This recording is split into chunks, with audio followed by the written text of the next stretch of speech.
Friends, welcome back to our channel. எல்லாரும் எப்படி இருக்கீங்க? கண்டிப்பாக நல்லா இருப்பீங்க நம்புகிறேன். இன்றைக்கி நம்ம சேனலில் டே டு டே லைஃப்பில் எல்லாருக்கும் ரொம்ப யூஸ்ஃபுல்லாக இருக்கக்கூடிய கிச்சன் டிப்ஸ் அண்ட் ட்ரிக்ஸ் தான் ஷேர் பண்ணியிருக்கேன். ஸோ வீடியோ இன்ட்ரெஸ்டிங்காக இருக்கும், ஸ்கிப் பண்ணாமல் ஃபுல்லாக பாருங்கள். அதுக்கு முன்னாடி நீங்கள் இப்போ தான் நம்ம சேனலில் ஃபஸ்ட் டைம் பார்க்குறதா இருந்தால் இப்போவே சப்ஸ்கிரைப் பண்ணிக்கோங்க, கூட இருக்க பெல் சிம்பிளை கிளிக் பண்ணிக்கோங்க. இப்போ வாங்க வீடியோக்குள்ளே போகலாம்.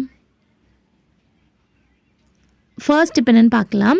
நம்ம வெங்காயம்லாம் நிறைய வாங்கி ஸ்டோர் பண்ணி வைக்கும் போது சம்டைம்ஸ் சில வெங்காயம்லாம் வந்து பார்த்திங்கன்னா ஒரு மாதிரி அழுகி போயிடும் இல்லையா? ஸோ அந்த மாதிரி ஆகாமல் இருக்கிறதுக்கு எப்போவுமே நீங்கள் ஸ்டோர் பண்ணுற பேஸ்கெட் இந்த மாதிரி நல்ல காத்தோட்டமாக இருக்கணும். அதாவது இந்த மாதிரி ஹோல்ஸ் இருக்கிற மாதிரி பேஸ்கெட்டில் வந்து ஸ்டோர் பண்ணி வச்சுக்கோங்க. அதே மாதிரி வெங்காயம் ஸ்டோர் பண்ணி வைக்கிறதுக்கு முன்னாடி நடுவில் வந்து கொட்டாங்குச்சி, அதாவது தேங்காய் எடுத்ததுக்கப்புறம் அந்த தேங்காய் ஓடு இருக்கும் இல்லையா, அதை வச்சுட்டு அதை சுற்றி இந்த மாதிரி வெங்காயம் போட்டுக்கோங்க. அதில் இருக்கக்கூடிய மாய்ஸ்சர்லாம் இதை அப்சர்வ் பண்ணிடும். அது மட்டும் இல்லாமல் இந்த மாதிரி நியூஸ் பேப்பர் அப்படி இல்லைன்னா டிஷ்யூ பேப்பரை இந்த மாதிரி சின்ன சின்ன பீஸாக வந்து உருண்டை மாதிரி பால்ஸ் மாதிரி பிடிச்சி இந்த மாதிரி அங்கங்கே போட்டு விட்டாலும் இதில் இருக்கக்கூடிய அந்த ஈரப்பிசுக்கு அதெல்லாம் வந்து பார்த்திங்கன்னா இந்த நியூஸ் பேப்பர் அப்சர்வ் பண்ணிடும்.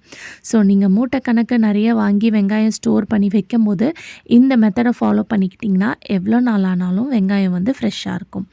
ட்ரை பண்ணி பாருங்கள். அடுத்த டிப் என்னென்னு பார்க்கலாம். நம்ம லெமன் வந்து நிறைய வாங்கி ஸ்டோர் பண்ணி வைக்கும்போது ஃப்ரிட்ஜில் தான் வைக்கணும்னு இல்லை, இந்த மெத்தடில் வச்சிங்கன்னா நீங்கள் வெளியவே வச்சு கூட எவ்வளோ நாளாக இருந்தாலும் ஃப்ரெஷ்ஷாக வச்சு யூஸ் பண்ணிக்கலாம். அதுக்கு வந்து நீங்கள் ஒரு பாக்ஸோ இல்லைனா ஏதாவது ஒரு கிளாஸ் எடுத்துக்கோங்க. அதில் தண்ணி வந்து ஃபுல்லாக எடுத்துகிட்டு இதில் இந்த லெமனை போட்டு வச்சுருங்க.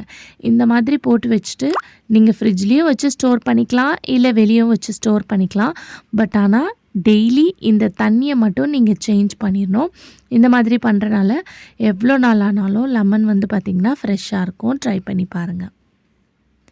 அடுத்த டிப் என்னென்னு பார்க்கலாம். நம்ம இந்த மாதிரி டீ ஃபில்டர்லாம் யூஸ் பண்ணுவோம். அதுவும் இந்த மாதிரி ஸ்டீலில் இருக்கக்கூடிய டீ ஃபில்டரில் வந்து நம்ம டீ மட்டும் இல்லாமல் நிறையா தேங்காய் பால்லாம் எடுக்கிறதா இருந்தால் கூட இந்த மாதிரி ஃபில்டர் யூஸ் பண்ணும்.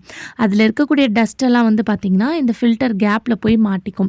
அதை வந்து நம்ம அப்படியே யூஸ் பண்ணோன்னா அதில் இருக்கக்கூடிய அழுக்கெல்லாம் நெக்ஸ்ட் டைம் நம்ம வயிற்றுக்குள்ளே தான் போகும். ஸோ எப்போவுமே நீங்கள் யூஸ் பண்ணுற டீ ஃபில்டரை இந்த மாதிரி வந்து க்ளீன் பண்ணிக்கோங்க. நல்லா சூடாக இருக்கக்கூடிய தண்ணியில் இந்த டீ ஃபில்டரை போட்டுட்டு கொஞ்சமாக விம் லிக்விட், இது கூடயே வந்து பேக்கிங் சோடா, ஒன்று லெமன் ஜூஸ், அப்படி லெமன் ஜூஸ் இல்லைன்னா வினிகர், இது ரெண்டுத்தில் எது இருந்தாலும் சேர்த்துக்கலாம். சேர்த்துட்டு இதை வந்து கொஞ்ச நேரம் அப்படியே வந்து விட்டுருங்க. இந்த ரியாக்ஷன்லாம் அடங்குற வரைக்கும் நீங்கள் அப்படியே விட்டுருங்க. நீங்கள் க்ளீன் பண்ணணும், கையை வச்சு தேய்க்கணுன்ற அவசியமே இல்லை. இந்த மாதிரி இதில் ஊற விடுறனாலேயே அதில் இருக்கக்கூடிய அழுக்கு எல்லாமே வந்து பார்த்திங்கன்னா உங்களுக்கு க்ளீனாக வந்து ரிமூவ் பண்ணி கொடுத்துரும். அதுக்கப்புறம் நீங்கள் இதை வந்து நார்மலாக நம்ம எப்பயும் வந்து எப்படி சோப் போட்டு வாஷ் பண்ணுவோமோ அந்த மாதிரி வாஷ் பண்ணிவிட்டு நீங்கள் எடுத்து யூஸ் பண்ணிக்கலாம். அதோட கலர் பார்க்கும்போதே உங்களுக்கு நல்ல டிஃப்ரென்ஸ் தெரியும். ஸோ நல்லா வந்து பார்த்திங்கன்னா க்ளீன் ஆயிரும். ஸோ கண்டிப்பாக ட்ரை பண்ணி பாருங்கள். அடுத்த டிப் என்னென்னு பார்க்கலாம். இது வந்து ஒரு சூப்பரான ஒரு ஆர்கனைசர் டிப் தான் ஷேர் பண்ணியிருக்கேன். நம்ம வீட்டில் இந்த மாதிரி வேஸ்ட்டான பேங்கிள்ஸ் இருந்துச்சுன்னா எடுத்துக்கோங்க. மெட்டல் பேங்கிளாக பார்த்து எடுத்துக்கோங்க, கிளாஸ் பேங்கிள்லாம் இருந்தால் வேணாம். இப்போ இந்த பேங்கில் வந்து நடுவில் வந்து இந்த மாதிரி நம்ம சேஃப்டி பின் யூஸ் பண்ணி பின் பண்ணிக்க போகிறோம். ஸோ இந்த மாதிரி 2 பேங்கிள் சேர்த்த மாதிரி சேஃப்டி பின் போட்டு செக்யூர் பண்ணிக்கோங்க. ஸோ இது மாதிரி நீங்கள் ஒரு 2-3 கூட ரெடி பண்ணி வச்சுக்கலாம். இந்த ஆர்கனைசர் வந்து உங்களுக்கு மணி சேவிங் ஆர்கனைசராக இருக்கும். யூஸ் பண்ணுறதுக்கு உங்களுக்கு ரொம்பவே வந்து பார்த்திங்கன்னா சூப்பராக இருக்கும். இப்போல்லாம் இந்த மாதிரி ஆர்கனைசர்லாம் ஆன்லைனில் வந்து பார்த்திங்கன்னா நிறைய காஸ்ட் வச்சு விற்கிறாங்க. பட் வீட்டில் இருக்கக்கூடிய பொருளை வச்சு நீங்களே வந்து பார்த்திங்கன்னா ஈஸியாக ரெடி பண்ணிடலாம்.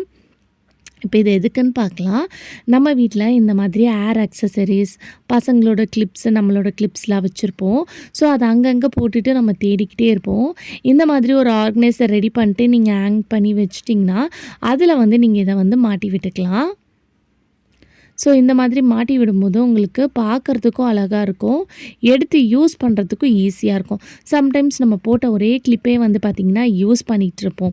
மற்ற கிளிப்லாம் எங்கே தான் இருக்குன்னே சொல்லிட்டு தெரியாத அவசரத்துக்கு தேடும் போது, அதுவும் இன்னும் இந்த மாதிரி குட்டி குட்டி கிளிப்ஸ், பசங்களோட கிளிப்ஸ் எல்லாம் கூட நீங்கள் இதில் வந்து குத்தி வச்சுக்கலாம். டிக்டாக் கிளிப்ஸ்லாம் வச்சுருப்போம் இல்லையா, அதெல்லாம் எவ்வளோ வாங்கினாலும் மிஸ் ஆயிரும்.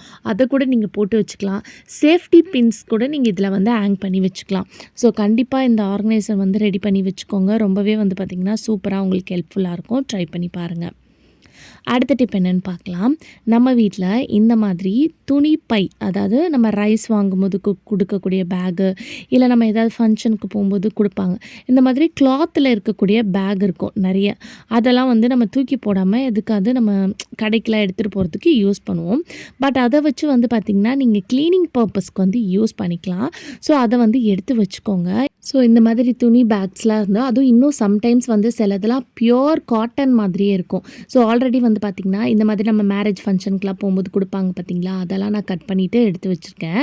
இப்போ இது வந்து பார்த்திங்கன்னா, ரைஸ் பேக். நம்ம அரிசி வாங்கும்போது குடுப்பாங்க இல்லையா, அந்த பேக் தான் எடுத்திருக்கேன். சம் கிளாத் வந்து பார்த்திங்கன்னா, உங்களுக்கு வந்து ஒரு மாதிரி சொரசொரன்னு இருக்கும். அந்த மாதிரி இருந்துச்சுன்னா அவாய்ட் பண்ணிக்கோங்க. அது வந்து உங்களுக்கு கிளீனிங் பர்ப்பஸ்க்கு வந்து யூஸ் ஆகாது. கொஞ்சம் காட்டன் கிளாத் மாதிரி இருக்கும் பாருங்கள், அதை மட்டும் எடுத்துக்கோங்க. இப்போ இதை கட் பண்ணி எடுத்துக்கிட்டேன்.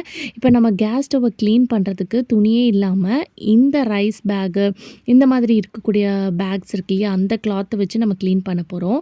இதுக்கு வந்து என்கிட்ட இருக்கக்கூடிய டிஷ்வாஷ் லிக்விட் வந்து சேர்த்துருக்கேன். எந்த லிக்விடாக இருந்தாலும் சேர்த்துக்கோங்க. ஈஸியாக இந்த மெத்தடில் க்ளீன் பண்ணும்போது நீங்கள் க்ளீன் பண்ணி எடுத்துடலாம். சேர்த்துட்டு லைட்டாக இந்த மாதிரி ஸ்க்ரப்பரை வச்சு நல்லா வந்து எல்லா இடத்துலையும் வந்து ஸ்க்ரப் பண்ணி தேய்ச்சி விட்டுக்கிறேன். ஸோ 1 to 2 ட்ராப்ஸ் இருந்தாலே போதும், உங்களுக்கு நல்லா க்ளீனாக உங்கள் கேஸ் ஸ்டவ் வந்து பளிச்சுன்னு மாறிடும். இப்போ நல்லா தேய்ச்சதுக்கப்புறம் நம்ம கட் பண்ணி வச்சுருந்தோம் இல்லையா, அந்த கிளாத் வந்து எடுத்துக்கோங்க. இப்போ இதை வந்து தண்ணியில் இந்த மாதிரி டிப் பண்ணி நீங்கள் வந்து க்ளீன் பண்ணணும். ஸோ இப்போ பாருங்கள், உங்களுக்கு கிளாத் வச்சு யூஸ் பண்ணும்போது எந்த அளவுக்கு அப்சர்வ் ஆகுமோ அதே சேம் மெத்தட் வந்து பார்த்திங்கன்னா இது அப்சர்வ் ஆகும். உங்களுக்கு இந்த மாதிரி கிளாத்ஸு, டிஷ்யூஸ்லாம் வந்து ஆன்லைனில் நிறைய வந்து பார்த்திங்கன்னா சேல் பண்ணுறாங்க. பட் ஆனால் இது உங்களுக்கு ஒரு மணி சேவிங் டிப்பாக இருக்கும். ஸோ நம்ம வீட்டில் இருக்கக்கூடிய இந்த மாதிரி பேக்ஸை வச்சு நீங்கள் வந்து பார்த்திங்கன்னா க்ளீன் பண்ணிக்கலாம். இல்லை உங்களுக்கு அந்த மாதிரி டிஷ்யூஸு, அந்த மாதிரி கிளாத்ஸ்லாம் வேணும்னா மீஷோவில் அவைலபிளாக இருக்குது. அதோட லிங்க் வேணும்னா டிஸ்கிரிப்ஷனில் கொடுக்குறேன், வேணுன்றவங்க செக் பண்ணிக்கோங்க. இப்போ பாருங்கள், தண்ணி தொட்டு இந்த மாதிரி தொடச்சி நம்ம க்ளீன் பண்ணிட்டோம். இப்போ நெக்ஸ்ட்டு வந்து இன்னொரு பீஸ் வந்து நம்ம கட் பண்ணி வச்சுருந்தோம் இல்லையா, ட்ரையான கிளாத், அதை வச்சு அது மேலே இருக்கக்கூடிய அந்த ஈரத்தெல்லாம் வந்து நல்லா வந்து தொடச்சி விட்டுக்கோங்க. இப்போ வந்து பார்த்திங்கன்னா உங்கள் கேஸ் ஸ்டவ் வந்து ஈஸியாக நீங்கள் க்ளீன் பண்ணிட்டீங்க. அதே சமயத்தில் நல்ல பளிச்சுன்னு மாறிடும். எந்த ஒரு கிச்சன் டவலோ இதுக்கு தேவையும் இல்லை. ஸோ பார்க்கும்போதே உங்களுக்கு தெரியும் ஃபஸ்ட்டு எப்படி இருந்தது, இப்போ எப்படி நல்ல டிஃப்ரென்ஸ் இருக்குன்னு. அதுக்கப்புறம் இந்த துணியை வந்து நீங்கள் நல்லா வந்து பிழிஞ்சிட்டு வாஷ் பண்ணிவிட்டு நீங்கள் காய வச்சு ரீயூஸ் பண்ணிக்கலாம். ட்ரை பண்ணி பாருங்கள். அடுத்த டிப் என்னென்னு பார்க்கலாம். இந்த மாதிரி நம்ம வீட்டில் நிறைய கண்டெய்னர்ஸ் யூஸ் பண்ணுவோம். புதுசாக வாங்கியிருக்கக்கூடிய கண்டெய்னர் சம்டைம்ஸ் நம்ம கீழே போட்டுட்டோன்னா லைட்டாக ஏதாவது ஸ்க்ராட்ச் ஆகிடுச்சு, கீறல் விட்டுச்சுன்னா நம்ம அதில் எதுவுமே ஸ்டோர் பண்ணி வைக்க முடியாது.